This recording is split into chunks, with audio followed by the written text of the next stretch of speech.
I call the Prime Minister.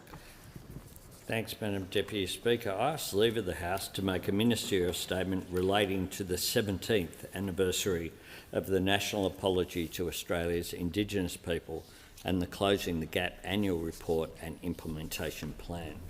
Is leave granted? Leave's granted. Call the Prime Minister. I begin by acknowledging the traditional owners of the land on which we meet, and I pay my respect to elders, past, present and emerging. I would also like to acknowledge all the Indigenous members of Parliament, in particular the Minister for Indigenous Australian, Senator Malarndirri McCarthy, and her predecessor, the Member for Barton, Linda Burney. I am grateful for the commitment to the partnership shown by states and territories responsible for so many of the services and supports that can help to close the gap. I would also like to express my gratitude to the work done by the Coalition of Peaks, led by Pat Turner. On Wednesday, it will be 60 years since the start of the Freedom Ride, a bus journey through regional New South Wales that opened our eyes wide to the discrimination against Indigenous Australians. Led by Charles Perkins, it was a turning point in our self-awareness as a nation. It was the beginning of the possibility of something better. I note that it was controversial at the time. On Thursday, it will be 17 years since Prime Minister Kevin Rudd delivered the apology to the stolen generations. Again, that's something, an event that in some people's minds was controversial, but one which was indeed a moment of unity for the nation. It was a day of catharsis that held the promise of a fresh start. Both anniversaries are reminders to learn from the injustices and mistakes of the past, because that's how we grow, carefully reading the pages already written and turning to the promise of the new. Every one of us is part of this nation's story. Every one of us adds to its newest chapters. Like anything made stronger by its layers, we draw strength from Australia's extraordinary and profound depths, and we can take pride. No nation's story is simple, least of all Australia's. It is a rich, proud and deeply remarkable story, a story of hope, achievement and survival against the odds. Our stories are intertwined, but as the Closing the Gap report routinely lays bare, there are still too many areas in which we are not together. The latest Productivity Commission reporting shows that while we are seeing improvements on 11 of the 19 targets in the National Agreement, only 5 are on track to be met. Today is about facing up to what's not working and learning from what is. The success stories in this report have been written by Aboriginal and Torres Strait Islander people themselves. Today, our government is investing in the practical partnerships that work and bringing the building blocks of a good life to people and communities that have been cut off from them for too long. From new medical facilities to safe housing, from clean water to real jobs.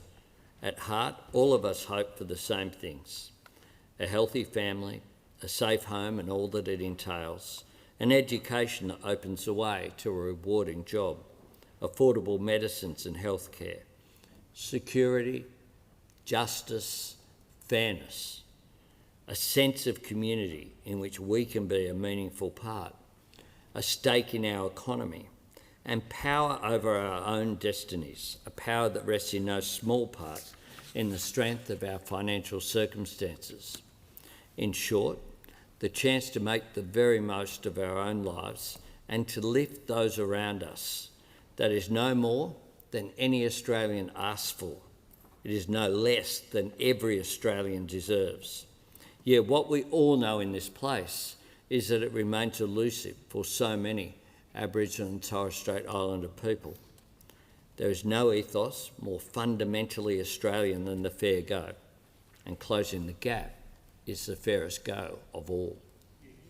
We want First Nations people to have ownership of their futures and a stake in the economy. That is the foundation on which everything else can be built. If we get it right, we can break the cycle that has ensnared generations. The government is working to enhance Indigenous Business Australia's ability to leverage its capital and investments to support First Nations communities.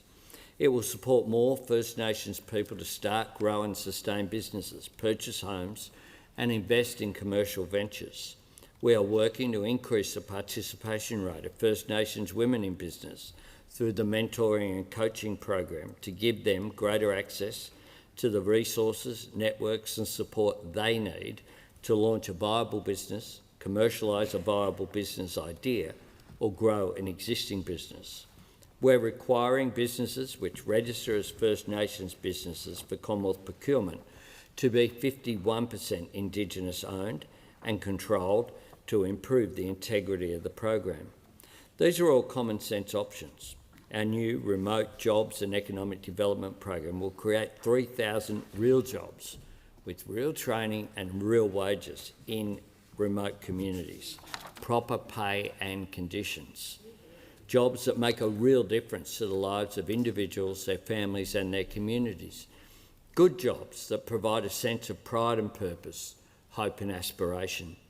Jobs that can have the power to generate intergenerational opportunity.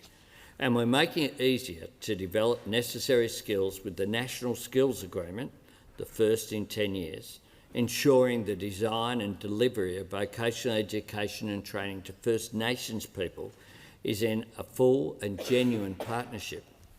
We're also creating 1,000 new Indigenous ranger jobs across the country, a great success story that has allowed Australia to draw on the expertise of our Indigenous people. As we realistically and methodically tackle the challenges of the present, we look with optimism to the future, a future in which Australia is uniquely placed to take its rightful place as a renewable energy superpower. The growing global demand for renewable energy, critical minerals and rare earths, which we have in abundance, is an unprecedented opportunity for Australia. It is the biggest change in the global economy since the Industrial Revolution. As I outlined at the Gama Festival last year, it represents the best chance Australia has ever had to bring lasting economic growth and prosperity to remote communities. New clean energy projects and processing and refining facilities can all unlock new jobs and prosperity for communities. I say to Aboriginal and Torres Strait Islander people, you deserve a real stake in the economic development of the land you call home. You deserve a stake in the future. That is the principle upon which we can build a better future. Projects generating renewable energy on country should bring new economic power to communities. It's all part of unlocking the potential of the land. Even more importantly, it's part of unlocking the potential of its people. So much of what we are doing is guided by the instinct to ensure every Australian has their best chance to fulfil their potential. We are dedicated to building an Australia where more families know the stability of somewhere to call home. The stability that gives you the confidence to plan for the future. This is what is driving our commitment to build 2,700 new homes in remote Northern Territory communities over the next decade. More than 200 were built last year. No longer a dream, but a life-affirming reality. Another 64 are due to be completed by June. We are further investing in critical services in remote First Nations communities in the Territory, with $842.6 million to roll out over the next 6 years under the Northern Territory Remote Aboriginal Investment. Importantly, this investment package was designed and will be rolled out in partnership with not just the Northern Territory Government, but importantly as well, Aboriginal peak organisations Northern Territory. With the signing of these agreements last week and the announcement on Friday in Alice Springs, it was welcomed by those communities, welcomed as adding to a new hope and optimism for Northern Territory. And it was good that the constructive relationship between the different levels of government was also welcomed by the Mayor of Alice Springs, is working with Indigenous communities, as well as maintaining and boosting critical remote services. This investment will transform how services are delivered in the longer term. By elevating and investing in self-determination, NT-RAE will ensure that communities can decide what works best for them. Partnering with the Aboriginal Peak Organisations NT will ensure these critical services are informed by the perspectives of Aboriginal people and strengthen the capacity of Aboriginal community-controlled organisations to deliver remote services. Our Housing Australia Future Fund is helping with repairs and maintenance on houses in remote First Nations communities. And whether it's construction of new homes or maintenance of new ones, it means jobs for locals. Indigenous Business Australia provides access to home loans to help First Nations Australians buy their own home. We are making $70 million available for more concessional loans to help IBA keep pace with demand. A portion of this will be quarantined for single carer families. This is particularly important for women who are sole carers and are often locked out of home ownership. By providing shared equity to people in these situations, the IBA can help people access home ownership. The work on housing, on job creation, on getting reliable energy into remote communities, on backing Indigenous opportunities and helping people own their own homes is vital to building economic opportunity. But we know we must do more, guided by common sense, focused on delivery. We want to see the principles of economic empowerment and opportunity incorporated at every step, from employment to training, to business, to access finance and capital and new business opportunities. To develop new approaches to solving this, we're investing over 5 years to establish a First Nations economic framework and a First Nations economic partnership. We work to close the gaps by widening the powers of opportunity. And what achieves that with lasting power is, of course, education. In the first half of last year, more than 10,300 First Nations people were among the hundreds of thousands of Australians who have enrolled in fee-free TAFE.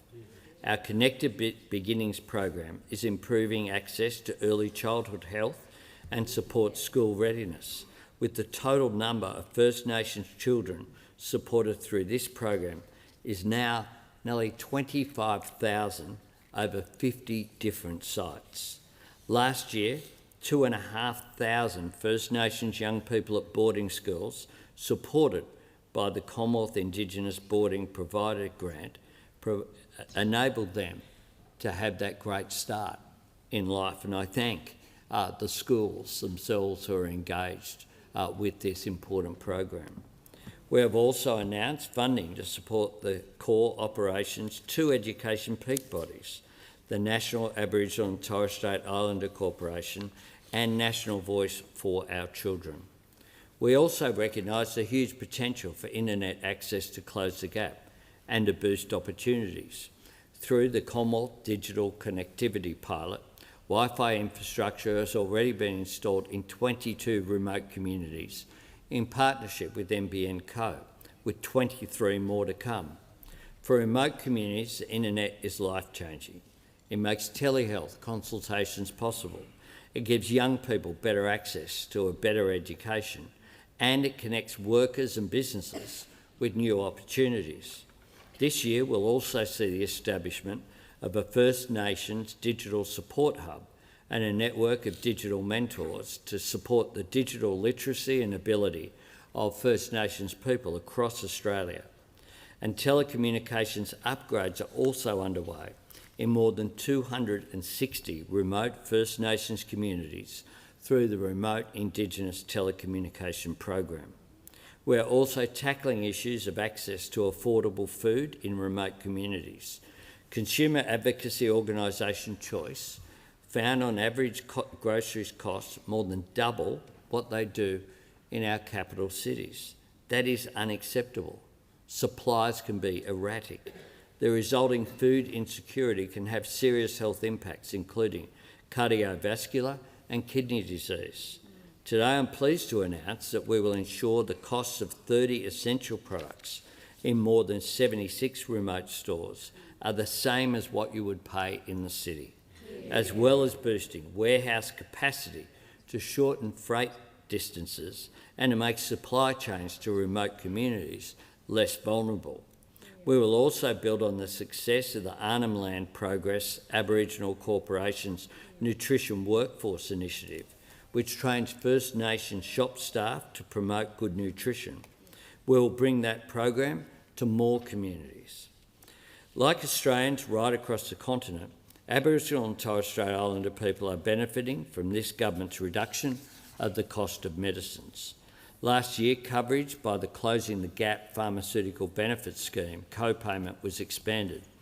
We have invested $100 million into 33 Indigenous health infrastructure projects to construct new clinics and, crucially, build housing for staff.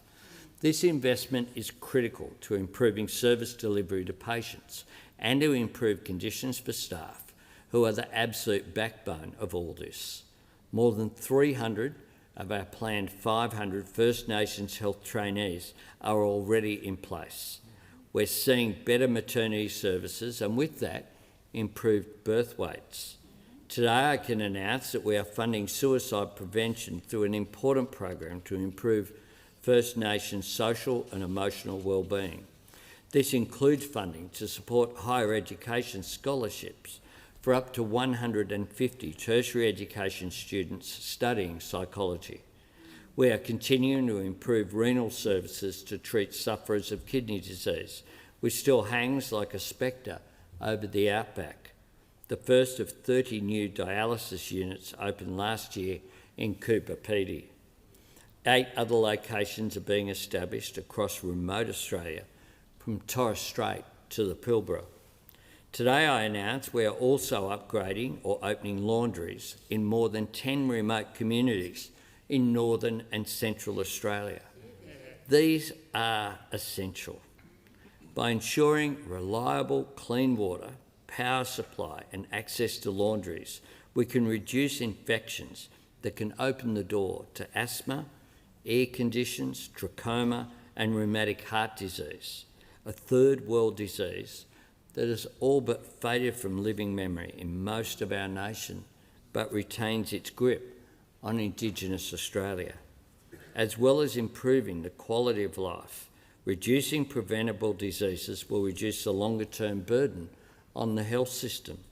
The remote laundries will be able to access the Remote Jobs and Economic Development Program to hire new staff, upskill staff and create more local jobs in every area where it can help clear the road ahead to a better future. We are working with communities to make it happen.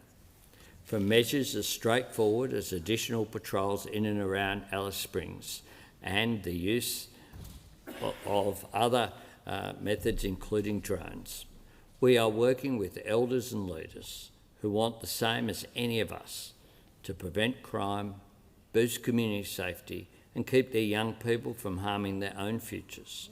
And we are boosting funding for family violence legal services to support women and children who live with the bleak reality that family and domestic violence is having on them, because they have to have real options. We cannot turn our backs on the catastrophic rate at which First Nations women suffer family domestic violence, often with tragic finality. First Nations women are currently 33 times more likely than non-Indigenous Australian women to be hospitalised due to family violence, and 7 times more likely to die.